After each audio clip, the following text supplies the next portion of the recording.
Hey, how's it going? This is Marek of Indie Traveler with a review of the Osprey Farpoint 55 Trek.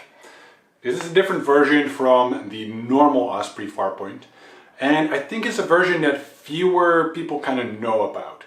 If you search for the best travel backpacks as recommended on many travel blogs, they'll often mention the Osprey Farpoint, usually the 40-liter version and sometimes the 55-liter version. And that's probably because they've been around for probably over 10 years. Lots of people who went backpacking for the first time or went on their first trip, they used the Osprey Farpoint and they still recommend it. And that's actually the case for me as well. I love those backpacks. I've used them both. And I also still recommend them for many travelers. But more recently, there's also been a new version released, and that's the Trek, which kind of combines the design of the Farpoint, which is very much for travelers, with design elements from trekking backpacks from Osprey, kind of melting them together and creating a baby, and that is the Osprey Farpoint 55 Trek. Let's take a look at the features of this thing. It's not quite mint condition anymore for this review. There's some scratches here, as you can see, which is just because I've been using it. The first trip I took this on was a trip in Portugal to the amazing Costa Vicentina, which has a through hike that goes all along the coast. You have all these gnarly cliffs, and it's gorgeous there. Actually, if you're interested in knowing more about this kind of off the beaten path trek, then I'll put a link in the description below. I hiked for a week, and every day I would hike for maybe 5 or 6 hours with this on my back, and I would stay in like hotels or hostels along the way. And I really liked it. Now, of course, this isn't just for trekking, but I thought that it would be important to use this on a trekking trip to see how it would pan out. So first, let's look at the size. It's quite a chunker, as you can see. I normally travel with maybe a 40-liter backpack. I like to travel light, but that's when I'm staying only in accommodation and not doing any trekking or not doing any camping or whatever. This is more of an adventure pack, clearly, because it is a little bit bigger than your average like carry-on size bag, but it's still pretty manageable at 55 liters. When you open it, and you can open it along the side, it's not one of those backpacks that only is accessible from the top, which I like. I like to have immediate access to everything. When we open it, let me show this to the camera a little bit better. One big compartment that you can fill any way you want. Now you can also see in the middle is this kind of flap. And that's basically a compression strap, which you can use to bunch up your travel items in the middle a little bit more. That's cool. But it's also there to keep things in place, because I think they realized that people may use this backpack for longer periods of time and you don't want contents to shift too much. So they added these kind of flaps and compression straps that aren't in the normal Farpoint backpacks. At the top is a little zip compartment. This would have a rain cover, or I shouldn't say rain cover actually, because this already is like rain resistant. You can take this through the rain no problem. This is more like an airline cover, I suppose you would call it. When you check in this backpack, these dangly bits might get stuck on like not the escalators, but what you call it, the thing that moves the luggage around in an airport. That thing, you don't want this stuck on anything. So sometimes when you try to check in the backpack, they say, you have to go to the special check-in, and it's kind of an annoying thing. Here you take out the airline cover and put it all around it, and there'll be no problems. It'll be kind of like checking in a suitcase. But you can still use that as an additional rain cover if you want.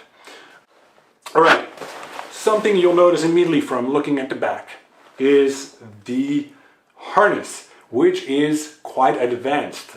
This is quite a step up from what the normal Farpoint backpacks have. First of all, there's a boing, boing, boing. There's a trampoline here, and trampolines are nice for comfort, but also it prevents you from having a very sweaty back because there's airflow behind the trampoline. Something that I am a really big fan of is the fact that the harness is adjustable. And that's amazing because I am not of average height. And I find that a lot of backpacks are made for people with average height. And I'm 1.94 m, which I think is 6'5" in American numbers. And that means I have to adjust this to make it fit perfectly, but then it's amazing. And if you are a little bit shorter than average or a little bit taller than average, you will probably really enjoy being able to adjust this harness entirely. The straps are super comfortable. There are really, look at these wonderful waist straps, really thick and padded. There are little pockets here as well if you want to keep some snacks in them. Overall, the comfort level is very high. All right, before I continue and compare this backpack to the other versions of it, let me mention that there's a link in the description below to the written review of this backpack that I keep up to date when there's like new versions coming out or whatever. And there's a link in the description for where you can buy it.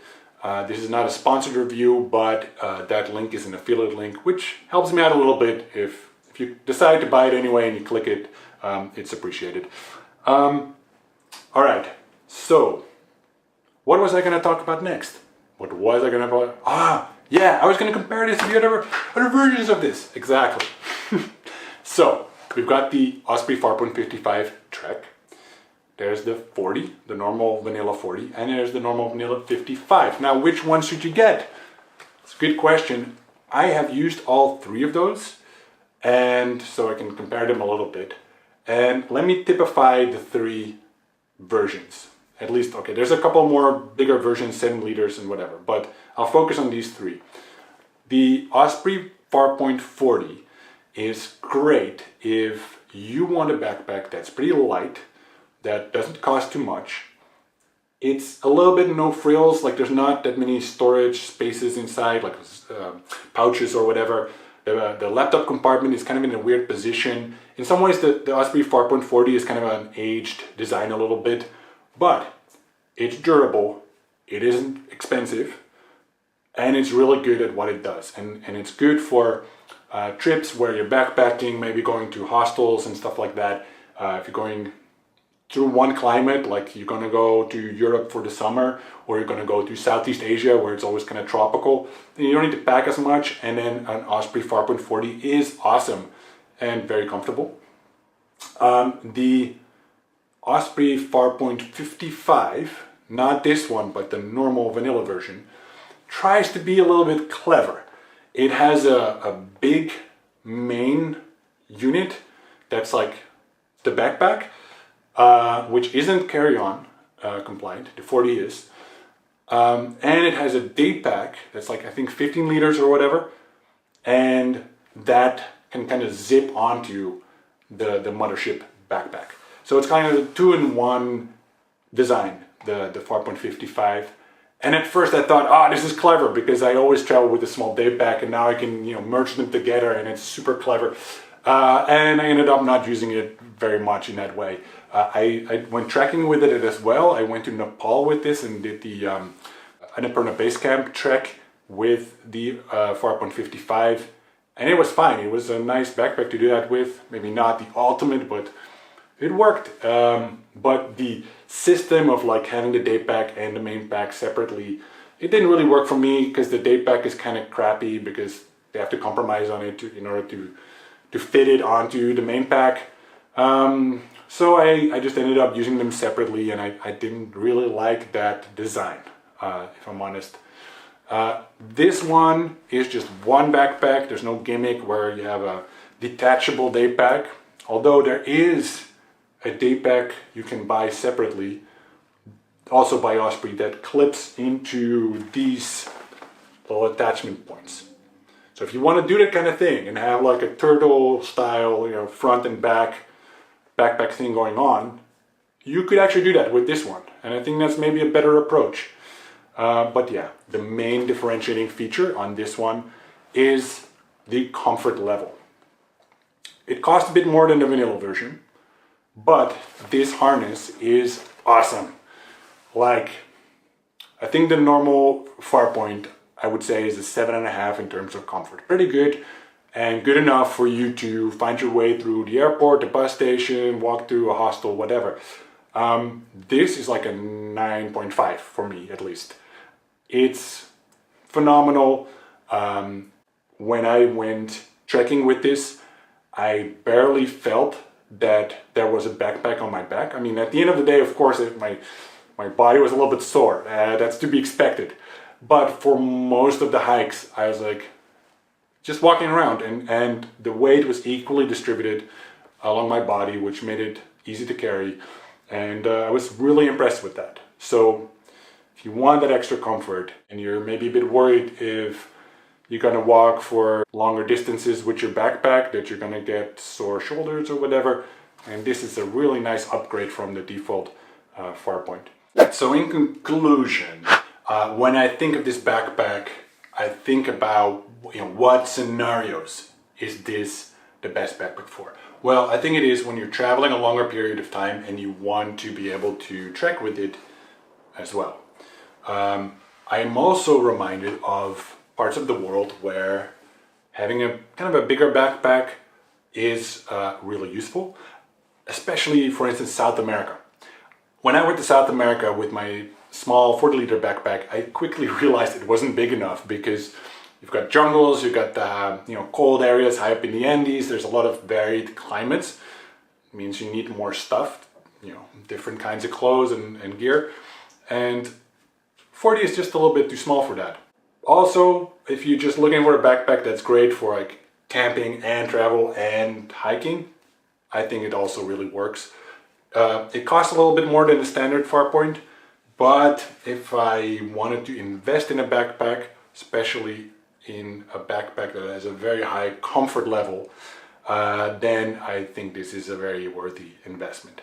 All right, I think that sums it up. And if you have any more questions, just put them in a comment, and hopefully I'll be able to answer your question. Check out the links in the description where there's way more information on this backpack. And that's it for now, and see you later, alligator.